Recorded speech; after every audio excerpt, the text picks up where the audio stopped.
हमारी सरकार ने कमर तोड़ महंगाई की कमर ही तोड़ दी। एक पांव रखता हूं, हजार राहें फूट पड़ती हैं। अभी हाल में आप सबने शायद देखी हो, मेरे को तो पूरी पिक्चर देखने का सौभाग्य मिला। जो मजा आया, जो जोश था उस हॉल के अंदर, हम सब ने साथ मिलकर अभी नींव रखी है। We have only created the foundation. अब भारत की जनता के साथ मिलकर इस देश की भव्य इमारत बनाने जा रहे हैं। हमने एक निर्णायक नेतृत्व दिया जिसकी नीयत साफ है, नीति स्पष्ट है और निष्ठा अटल है। तो इस बजट में वित्त मंत्री ने सबको कुछ ना कुछ दिया। जिस टीम ने बाजार को तैयार किया उनकी क्या है राय, ये जानने के लिए हमारे बजट को तैयार किया उसकी क्या है राय, हमारे economic policy editor Lakshman Roy ने वित्त सचिव अजय नारायण झा और दीपम के सचिव अतुल चक्रवर्ती से बातचीत की। बजट के मुद्दे पर हमारे साथ बातचीत करने के लिए हैं वित्त सचिव और यहाँ पे विनिवेश सचिव, जिसको दीपम सचिव भी कहा जाता है बोलचाल की भाषा में। साहब दोनों का बहुत बहुत स्वागत है सीएनबीसी आवाज़ में। सबसे पहला सवाल आपसे पूछूंगा कि सरकार इस बजट में सबसे ज़्यादा फोकस ऐसा लग रहा था कि किसानों के लिए जो पैकेज का ऐलान किया गया उस पर था, लेकिन उस पैकेज में जिस तरह की तकनीकी शर्तें लगाई गई कि 2 एकड़ ज़मीन होना चाहिए, ज़मीन जिनके पास होगा वही एक सबूत होगा, तो अब सवाल धीरे धीरे ये उठने लगा है कि इससे वाकई में जो ज़रूरतमंद फार्मर हैं, किसान हैं, उनको वाकई फ़ायदा मिल पाएगा कि नहीं मिल पाएगा। जो आंकड़े हैं एग्रीकल्चर सेंसस में 12.5 करोड़ करीब छोटे और मध्यम किसान हैं डेटा के मुताबिक, तो इनको इसका लाभ उपलब्ध होगा। अब सवाल आपका ये है कि ये कुछ उसमें बटाईदार होते हैं जो लोग काश्तकार नहीं होते हैं, डायरेक्ट जो जमीन नहीं जिनके नाम से होता है, जिनको अपनी जमीन नहीं होती कि उससे जमीन खेती जी उस तरह के लोग भी हैं इसमें। तो ये उम्मीद की जा रही है कि जो काश्तकार है वो जो जिसके नाम पे जमीन है वो अपने बटाईदार को भी इस राशि का कुछ अंश जरूर देगा अगर इस तरह का मूल्य उसको प्राप्त होता है। तो इसमें एक और जो सवाल उठ रहा है वो ये कि आखिर ऐसे किसानों का डेटाबेस का होना वो भी अपने आप में चैलेंज है। जो लिस्ट है वो कई सोर्सेस से उसका हमारे पास डेटा आता है। एक तो एग्रीकल्चर सेंसस है, उसका एक प्राइमरी डेटा आता है। एसईसीसी डेटा है जिसमें जो हाउस होल्ड्स हैं, परिवार के इससे उनका आकलन किया गया है, उसका डेटा है। सरकार की कई सारी स्कीमें हैं जिसमें काफ़ी वृहत रूप से सर्वे के बाद एक डेटाबेस बन गया है। जैसे आपको सबसे नया जो स्कीम है जिसका एक बहुत बड़ा एक डेटाबेस है वो आयुष्मान भारत का है। इसी तरह उज्ज्वला का डेटाबेस है। तो कई तरह के डेटाबेस हैं जिसमें कॉमनैलिटीज़ कुछ निकल के आएंगे, उभर के आएंगे। उससे एक तरह से क्रॉस चेक हो सकता है इस डेटा का। बड़ी चुनौती आती है कि पैसा जुटाने की जिम्मेदारी आपके ऊपर रहती है और सरकारी कंपनियों में हिस्सेदारी बेचना एक बड़ा जरिया रहता है। सरकार ने फिर दोहराया है कि इस साल हम अपने टारगेट से ज़्यादा विनिवेश कर पाएंगे। अभी तक जो आंकड़े मेरे पास आए हैं उसके मुताबिक मुश्किल से 35,000 करोड़ रुपए हम लोग के पास आया है। कि कोई भी ट्रांजैक्शन प्लान करने के साथ इमीडिएटली पूरी नहीं होती है। लगभग 3 से 4 महीने का वक्त, उसमें रेगुलेटरी परमिशंस, किसी में कुछ में थोड़ा लंबा वक्त भी लगता है। स्ट्रेटेजिक डिसइन्वेस्टमेंट होते हैं तो वो तो वर्ष 1.5 वर्ष में भी चला जाता है, क्योंकि कई बार उन संस्थाओं के अकाउंट्स ठीक नहीं होते हैं या रेगुलेटरी परमिशंस के अंदर पब्लिक नोटिसेस की आवश्यकता रहती है। साथ ही मार्केट का भी सही होना उन दिनों में ज़रूरी होता है जब वो ट्रांजैक्शंस फिनिश हो, और उसके बाद फिर कुछ वक्त निकलता है जब वो पैसा आना शुरू होता है। तो जहाँ तक ट्रांजैक्शंस कंप्लीट करने की बात है कि उनका जो मुद्दा है, जहां मेन हर्डल्स रहती हैं, वो लगभग सब ट्रांजैक्शंस में पूरी हो चुकी हैं। अब सिर्फ उनको फाइनल कैश इनफ्लो जो है वो शुरू होना बाकी रहता है, जो लगभग डेली बेसिस पर वो चलता रहता है। तो जहां तक इस वर्ष का सवाल है, मुझे उसके ऊपर कोई विशेष आशंका नहीं है, बिकॉज ट्रांजैक्शन वाइज सब टाइट पड़ा हुआ है, तो वो पैसा मूव करता रहेगा। और पिछले वर्षों में आप देखेंगे कि लगभग 50% तक कैश फ्लो आखिरी क्वार्टर में ही आया था। इस वर्ष बचे हुए महीने में क्या हम कुछ और OFS, IPO या फिर मर्जर देख सकते हैं कि नहीं, जितना आपने किया उसी प्रक्रिया को अंतिम रूप देना है? मोस्टली उसी प्रक्रिया को अंतिम रूप दिया जाएगा। मर्जर तो कोई नया नहीं होगा, एक दो नए ऑफर्स आ सकती हैं, पर सिंस प्राइस सेंसिटिव है इस वक्त मैं आपसे शेयर नहीं कर सकता। मैं आपसे पूछूंगा बहुत बहुत शुक्रिया आप दोनों का हमसे बातचीत करने के लिए। Thank you so much.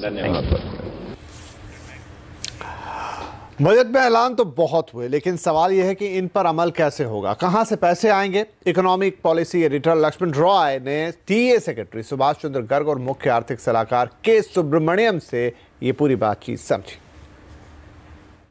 Budget में सरकार ने जो भी ऐलान किया है उसके असली मायने क्या हैं और सरकार इसको किस हद तक लागू कर पाएगी, इस पर बातचीत करने के लिए हमारे साथ हैं दो खास मेहमान, आर्थिक मामलों के सचिव और साथ ही साथ मुख्य आर्थिक सलाहकार जो कुछ महीने पहले ही वित्त मंत्रालय में जिम्मेदारी संभाले। आप दोनों का बहुत बहुत शुक्रिया हमारे साथ समय निकालने के लिए। सर, सबसे पहला सवाल आपसे ही कि काफ़ी दबाव था राजनीतिक रूप से कि कुछ अच्छे अच्छे अनाउंसमेंट किए जाएँ, और इस बीच हमने देखा कि सरकार ने घोषणाएं भी की।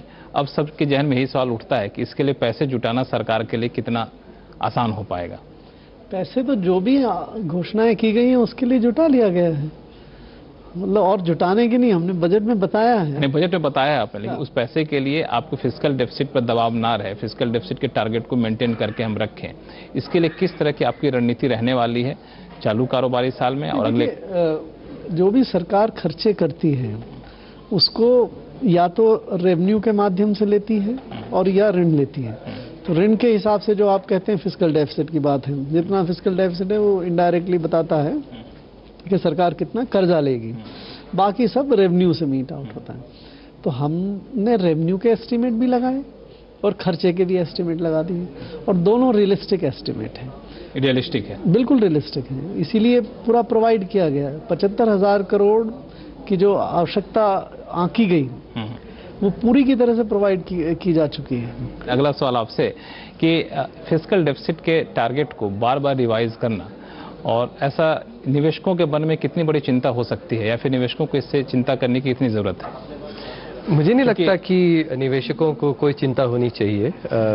जैसे सेक्रेटरी साहब ने बताया कि जो प्रोजेक्शंस जो दिए गए हैं वो काफ़ी रियलिस्टिक हैं। एक और मुद्दा मैं इसमें बताना चाहूँगा कि कल जैसे आपके CSO ने नए नंबर्स जो जारी किए हैं उन नंबरों के इस पे हम एक्चुअली GDP लें तो आपका जो ये 20,000 करोड़ इस साल और इसके आगे चलते जो 77,000 करोड़ उसको ले लिया गया है फिस्कल डेफिसिट में। लेकिन आप ये नए GDP नंबर यदि लिया जाए तो एक्चुअली आपका फिस्कल डेफिसिट और कम आएगा। बजट से ठीक पहले कुछ दिनों से सरकार एक मुद्दे पर लगातार घिरती आ रही, वो है बेरोजगारी को लेकर। आंकड़े भी आधिकारिक तौर पर जारी नहीं हुए, लेकिन आंकड़े के जो रिपोर्ट है वो बता रहे हैं कि काफ़ी ज़्यादा बेरोजगारी बढ़ गई है। तो मेरा सवाल ये है कि इस बजट में जो भी ऐलान किए गए उन ऐलानों की बदौलत बेरोजगारी की समस्या को हम किस हद तक दूर कर पाएंगे? पहले तो हमें ये ध्यान रखना चाहिए कि जो इससे पहले जो इकोनॉमिक सर्वे में आया था, इकोनॉमिक सर्वे में जो EPFO का डेटा था, जो ऑफिशियल डेटा है, उससे एक्चुअली करीब 70 लाख 73 लाख जॉब्स आपके। और एक और इसमें एस्पेक्ट है जो हमें ध्यान रखना चाहिए कि EPFO जो डेटा है ये एक्चुअली छोटे कंपनी जैसे 10 से कम एम्प्लॉय जो होते हैं उनका रहता नहीं है इसमें। तो अभी हमें देखना पड़ेगा ये जब मार्च में आएगा तो ये क्या कहता है। तो मेरा मानना है, मैं इकोनॉमिस्ट के रूप में ये मानता हूँ कि एक्चुअली इससे पहले अभी 5 साल में एक बार इन आंकड़ों को देखा जाता था, इन आंकड़ा लिया जाता था। अभी ये हुआ है कि हर क्वार्टर में आंकड़ा लिया जाएगा। तो कोई भी चीज़ जब हम मेजर अच्छे से करते हैं उसको, तो उससे पॉलिसी ज़्यादा अच्छा होता है। तो ये एक बहुत इम्पॉर्टेंट कदम है कि आप मेजर करें इसको, ताकि उसके लिए कदम निकाले जाए। और इसमें एम्प्लॉयमेंट के लिए काफ़ी जो आपका स्टार्टअप्स है, स्टार्टअप्स में काफ़ी सारे आपके इंडिया में जो सेकेंड लार्जेस्ट इकोसिस्टम है, स्टार्टअप्स काफ़ी जॉब्स क्रिएट करते हैं। एमएसएमई जिनमें काफ़ी सारे कदम हैं उस पर, वो काफ़ी जॉब्स क्रिएट करते हैं। चलिए, आप दोनों का बहुत बहुत शुक्रिया हमारे लिए वक्त निकालने के। Thank you so much. Thank you. और बजट पर क्या है एसबीआई चेयरमैन राजेश कुमार का नजरिया, ये जाना हमारी संवाददाता सिल्की सिंह ने। आज बजट का अनाउंसमेंट हो गया है। रियल एस्टेट सेक्टर को कई सारे ऐसे जो रिलीफ हैं वो ऑफ़र किए गए हैं। इसका क्या असर देखते हैं आप एनबीएफसी स्पेस पर? नहीं, असर ओवरऑल इकनॉमी के लिए पॉजिटिव होगा। वो चाहे एग्रीकल्चर में जो 6,000 रुपये का डीबीटी है, या इनकम टैक्स में जो एक काफ़ी बड़ा एकदम चेंज हुआ है 2.5 लाख से 5 लाख रुपए। तो इसका मतलब ये है कि जो भारत में कंज्यूमर है, चाहे वो रूरल सेक्टर में हो या मिडिल क्लास हो, उनके हाथ में ज़्यादा अब पैसा अवेलेबल रहेगा। तो इससे कंज्यूमर जब स्पेंडिंग को बढ़ावा मिलेगा, तो ऑटोमेटिकली जो देश की अर्थव्यवस्था है उसमें मुझे लगता है और तेज़ी आएगी। और ओवरऑल ये अर्थव्यवस्था के लिए एक बहुत अच्छा बजट कहा जा सकता है। नहीं, बैंक के लिए खासतौर से जो स्ट्रेस था रियल एस्टेट और एनबीएफसी के लिए, क्या आउटलुक चेंज हो रहा है इसके बाद? डेफिनेटली। अगर देखिए, बैंक क्या है, बैंक भी तो एक इकनॉमी का जो है एक हिस्सा है, पार्ट है। अगर ओवरऑल इकनॉमी ठीक करती है या ओवरऑल कोई भी सेक्टर ठीक करता है, तो उसका पॉजिटिव इम्पैक्ट तो बैंक के ऊपर आता ही है। ओके। फिस्कल डिफिसिट का जो आंकड़ा है वो भी काफ़ी बड़ा है, उसके मद्देनज़र बॉन्ड यील्ड बढ़ेगी। क्या लगता है कि आने वाली पॉलिसी में इसकी वजह से क्या रेट कट की उम्मीद रखते हैं आप? फरवरी की पॉलिसी में रेट कट की उम्मीद तो मुझे अभी नहीं है, और स्टेंस हो सकता है चेंज हो जाए, क्योंकि इन्फ्लेशन के जितने भी नंबर्स हैं वो अभी फेवरेबल है। जो बोरोइंग्स भी हैं काफ़ी मैनेजेबल फिर भी रखा गया है फिस्कल डेफिसिट को, जो 3.4% का आंकड़ा है। तो इसमें इतना बड़ा मुझे लगता है कि कंसर्न का विषय नहीं होना चाहिए। एंड पर्टिकुलरली जो और मेजर्स हैं जिनसे कि इकनॉमी को और गति मिलेगी, और बहुत से सेक्टर्स पर्टिकुलरली जो रूरल और एग्रीकल्चर सेक्टर है जिसमें डिस्ट्रेस था, अगर वो एड्रेस होगा तो आपको जो है ज़्यादा टैक्स के आने से हो सकता है कि गवर्नमेंट के रेवेन्यू में बढ़ोतरी हो जाए। तो फिस्कल डेफिसिट मुझे लगता है कि जो सरकार का एक हमेशा से रहा है कि उसको कंट्रोल में रखना है, तो उससे कोई बहुत बड़ा डेविएशन नहीं। वाणिज्य और उड्डयन मंत्री सुरेश प्रभु का मानना है कि बजट से देश की तरक्की की रफ्तार और तेज होगी। इसमें किसानों से लेकर ग्रोथ को मजबूती देने का इंतजाम किया गया है। सुरेश प्रभु से बातचीत की हमारे कंज्यूमर अफेयर्स एडिटर प्रियंका संभव ने। टैक्स रिबेट, अनऑर्गेनाइज्ड सेक्शन के लिए पेंशन प्लान, एमएसएमईज के लिए इंटरेस्ट सबवेंशन, कई सारे इश्यूज को एड्रेस करता हुआ आज का वोट ऑन अकाउंट हमें नजर आया। लेकिन मेरे साथ हैं इंडस्ट्री और कॉमर्स मिनिस्टर सुरेश प्रभु। और मिस्टर प्रभु, आपसे ये पूछना चाहूंगी, आपकी सरकार जानी चाहती है out of the box ideas लाने के लिए। आपके लिए इस वोट ऑन अकाउंट में वो कौन सी बात थी जिसे आप कहेंगे ये आउट ऑफ द बॉक्स सोच रही जो हमारी सरकार ने पेश किया है? देखिए, ये तो आप इस बजट को आप देखेंगे तो आपको इस बात का एहसास होगा कि हमारी अर्थव्यवस्था को बढ़ोतरी देने के लिए तो उसमें काफ़ी कुछ कही गया है, लेकिन साथ में अर्थव्यवस्था के साथ साथ जो समाज व्यवस्था है उसको भी अभी हम कभी नज़रअंदाज नहीं कर सकते। समाज में रहने वाले ऐसे बहुत सारे लोग हैं जो लोगों की जो चिंताएं हैं उसको ध्यान में रखते हुए बजट बनाया गया। जैसे कि हमारे घर में काम करने वाले लोग, हम कभी उनके बारे में सोचते ही नहीं हैं। हमारे बहुत सारे मजदूर जिनको कोई ना तो कोई सोशल सिक्योरिटी रहती है, ना ही आगे वाले दिनों में क्या होगा उसकी कभी गारंटी रहती है। ऐसे लोगों की भी चिंता इस बजट में की गई है। तो मैं मानता हूँ प्रधानमंत्री जी का जो पहला हमारा जो सपना हम लोगों ने लेके नारा दे के हमने सरकार की स्थापना की थी कि सबका साथ सबका विकास, तो इस बजट में आपको सभी का साथ आपको दिखाई देगा और सभी के विकास के लिए भी एक रास्ता बनाया हुआ आपको दिखाई देगा। मैं मानता हूँ पिछले 5 साल में जो सरकार ने बहुत सारे ऐसे निर्णय किए हैं जो निर्णय काफ़ी दूरगामी स्वरूप के भी हैं और साथ ही में उस समय की जो चिंताएं थी उसको भी दूर करने के लिए भी है। उसको साथ में लेते हुए भी और आने वाले दिनों में जिस तरह से नए भारत का सपना जो नरेंद्र मोदी जी ने अभी देखकर लोगों के सामने रखा है, उसकी भी पूरी मात्रा में विस्तृत विवरण इस बजट में किया गया है। मोदी जी देखते हैं, इस बजट को हम सोशल बजट कह सकते हैं, सोशल सेक्टर का बजट कह सकते हैं। आप ये चीज सोचेंगे तो economics is a branch of overall social sciences. तो आप एक बजट को, एक तो उसमें आपको आंकड़े मिलेंगे ही कि हमारी फिस्कल डेफिसिट कितनी है, रेवेन्यू डेफिसिट कितनी है, हमारी ओवरऑल बोरिंग क्या है, ये तो सब चीज़ें मिलेगी। लेकिन बजट यदि जिस व्यवस्था के लिए बनाया जाता है, जिन लोगों के लिए बनाया जाता है, उनकी चिंता बजट में नहीं होगी, तो आप कैसे कह सकते कि ये बजट उन लोगों के लिए, क्योंकि हम बजट तो हम पेश कर रहे हैं पार्लियामेंट में जो चुने हुए लोग हैं, वो भी जिन लोगों ने चुने हुए होते हैं उनको पार्लियामेंट में इसलिए भेजा जाता है कि आप जाके हमारी चिंता कीजिए, हमारी सरकार जो बनती है उसी लिए तो बनती है। पीयूष गोयल जी ने कहा कि आज से 5 साल में वो देख रहे हैं $5 ट्रिलियन इकोनॉमी, आज से 10 साल में देख रहे हैं $10 ट्रिलियन इकोनॉमी। भारत के लिए वो एक सपना देख रहे हैं। इसको पूरा करने में उद्योग का एक बड़ा हाथ रहेगा। आप इसमें किस तरह से देख रहे हैं हमारे उद्योग जगत? आपको याद होगा तो 9 महीने पहले हमने एक डॉक्यूमेंट मैंने रिलीज़ किया था कि $5 ट्रिलियन इकोनॉमी कैसे दिखेगी।